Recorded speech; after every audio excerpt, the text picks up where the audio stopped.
Hey everybody, how's it going today? So today's my pull day.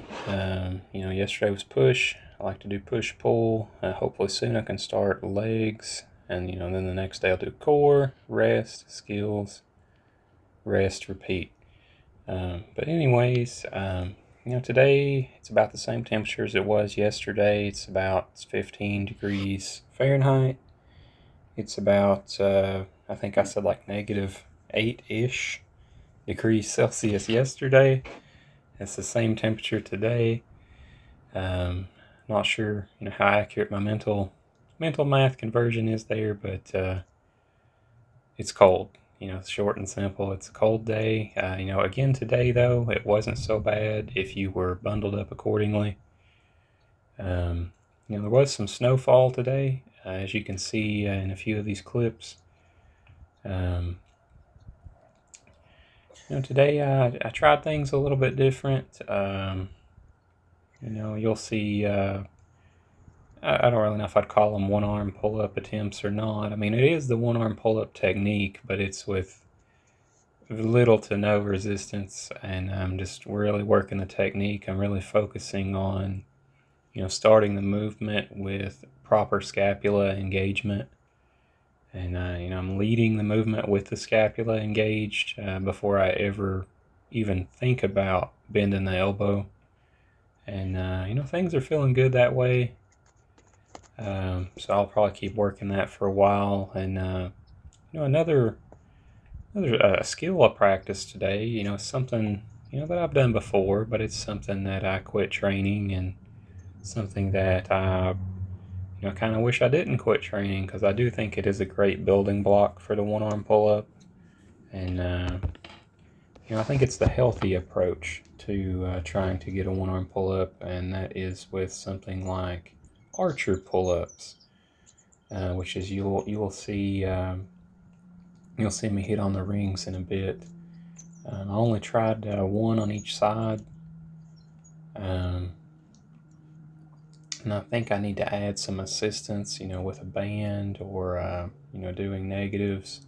I could only get, maybe about 2/3 to 75% of the way up. I couldn't quite get all the way to the top, but everything felt good, and I didn't irritate my shoulder, didn't irritate anything. It felt healthy. So I'll take note of that, and try to add those to my pull day routine, and probably skill day routine as well. Hitting a little bit of shadow boxing there, as I said in the last video, prior to tearing the meniscus in my left knee. This was something I used to do for about 3 minutes each day, other than leg day. I would do that about 3 minutes each workout day, following the stretch and warm up. I would stretch and warm up, do 3 minutes of shadow boxing, which really is just to help, it's just further warm up, but it also kind of gets you in the mood, gets your fight or flight system going, makes you feel tougher than you are. But gets you in the mood, gets you excited. And then I would go into these 6-rep warm-ups with the band, and then the rest of my warm-ups. I am a warm-up machine, if you haven't noticed. I absolutely love warm-ups. And as I've mentioned before, not only do they decrease your chance of injury, but they make you stronger, and they increase your performance. So what's there to lose? You're taking just a few minutes of your time, to decrease your chances of injury and increase your performance. That's a win-win in my book. Let's see, what else did I do today? I tried slow ring muscle up, and I felt like I almost got through the transition without any assistance. But I think I have a little further to go than I felt like I did today. But that's okay. We're not in a hurry. One day at a time. But we're making progress. That's the main thing. Progress is what matters. Even if you only make 0.1% progress, you can still appreciate that, because any progress is better than no progress. Am I right? Or if you injure yourself, that's negative progress. So like I've been saying, take it slow, take care of yourself. If you can't do a pull up, so what? Just do the most reasonable, appropriate level progression, for your current level of fitness. The only competitors that we have in this world, in modern times speaking, is ourselves, and that's something that a lot of people, in my opinion, fail to realize. Everyone's worried about who's the strongest person, who can do the biggest lifts, who can do the craziest feats of strength. I could go on and on and on, but really your only competitor at the end of the day is yourself. And the world would be a happier place if more people thought that way. At least in my opinion. I may be completely wrong, but anyways, getting into, I'm still in the warm-up phase, but I'm turning up the heat a little bit, so to say, on the warm-up. And that's the idea with doing so much of the warm-up, is you're not doing the same intensity the whole time. You start out with a very easy warm-up, and you slowly turn up the heat until the intensity gets, to about the same intensity as your workout. And then, that's the way to do it. Like, don't do, something super easy for 5 minutes and then jump into full intensity, because you might as well have not done any warm-up at all at that point. But, if you start out with 10% intensity and you go 30, 50, 70, 80, you get what I'm saying. Here's the one-arm pull-up skill practice that I've been doing. I had a lot of shoulder inflammation issues, having to take those gloves off because I can't hang on with the gloves, even on the grip tape.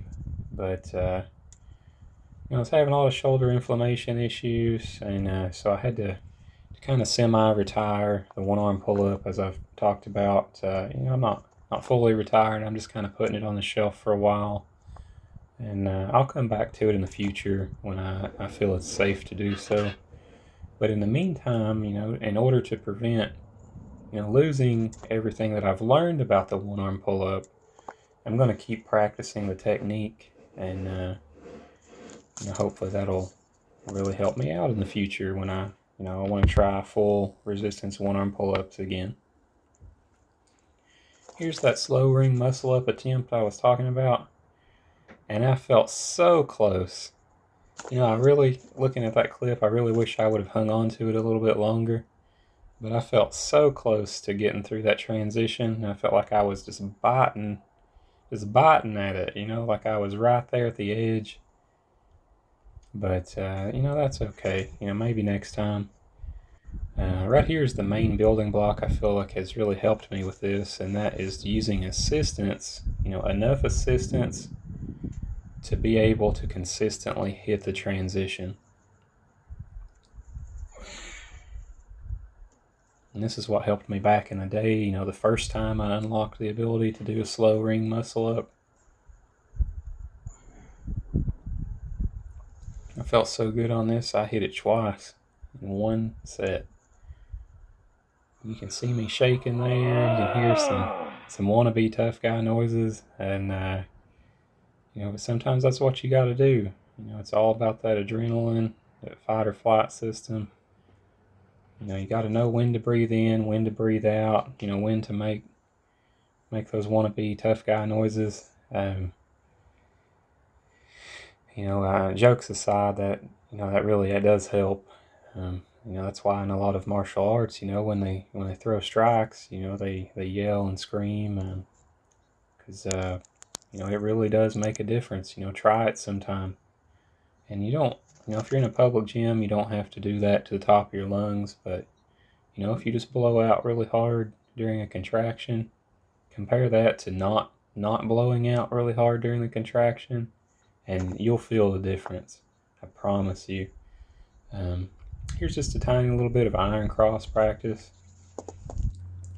Not on the top of my priority list right now, so I just practice the technique a little bit, and then here's that new skill that I was talking about that I'm going to start training. And you can see here, I don't know, I did get my chin over the bar, but I don't really, looking back at that clip and even during the exercise, I didn't feel like I got as high up in the movement as I wanted to.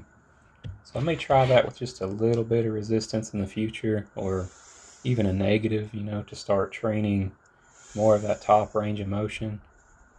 And speaking of top range of motion, here I'm doing band resisted pull-ups, and I'm pausing on the top of this range of motion, just like a micro pause, to really focus on that top range of motion strength.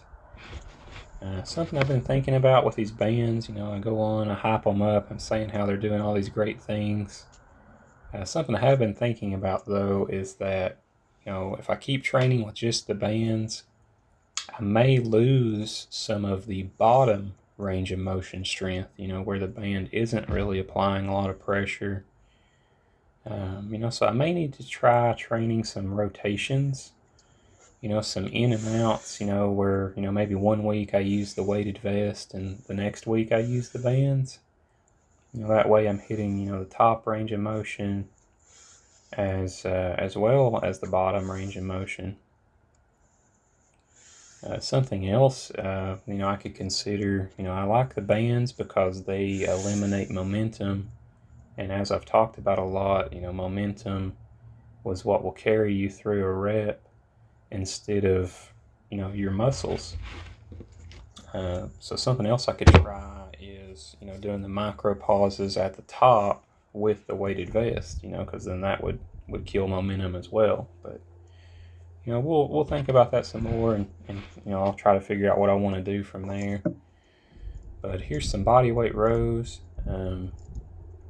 This is very similar to what I do on core day, but I'm making this back and bicep focused by shortening the body lever, bringing center of gravity closer to the bar. And that way it's mostly just, back and lat, or I guess back is lats. It would be back and bicep strength instead of core strength. Here I decided I would try to add a band assistance, and just like last time, this did not go to plan, but that's okay. I think I'm just going to start sticking to the idea of going tucked whenever, a tucked hold like that whenever I can't do any more reps of the body weight rows. Even though that kind of comes off as a core exercise at first glance, try it, and just holding yourself up there, you'll really feel that in your back. Here, I decided I would try some one-arm bar hangs. And, I understand I'm playing with fire here, given my shoulder issues. And, it didn't really super irritate my shoulder, but I don't think my shoulder liked what I was doing. I was probably putting, 80-90% body weight on each of those holds, and, I hit 2 attempts of it, and here's that second attempt. So in the future, I think I'm just going to practice archer pull-ups for a while. I think I'll actually get more out of the archer pull-up, and on top of that, the archer pull-up caused little to no, pretty much no irritation in my shoulder. So like I was saying at the beginning, what's there to lose? 2 birds with 1 stone. I think archer pull-ups are going to be something I put some more time into. They may even make it into working sets if I get where I feel confident enough in them, because they are a absolute great building block. You're starting out at the bottom of that pull-up position with both arms, so you could probably say that each arm's holding about 50% body weight. You lead with one side scapula engagement into, you know, kind of a one-arm pull-up, but with, you know, much less weight, much less resistance than if you let go with the other arm. You know, so it's definitely a great building block for one-arm pull-up. Definitely a great, you know, thing to work on that unilateral strength, that unilateral pulling strength. So that's, you know, after today's workout, I think that's something I definitely want to start training. Stretching out here, you know, hanging from the bar at the end of every workout, every single day, you know, even leg day, I hang from the bar because, in my opinion, and you know, it may just be me, you know, it may not be applicable to everyone else, but I really like how my spine feels when I hang upside down. I feel like it decompresses things, and you know, helps me feel better as I go about the rest of my day. I don't feel as you know, as killed, so to say. But we're almost at the end of the video for today. You know, guys, stay warm. If you have any questions or comments, leave them below. And happy training. Take care. Bye bye.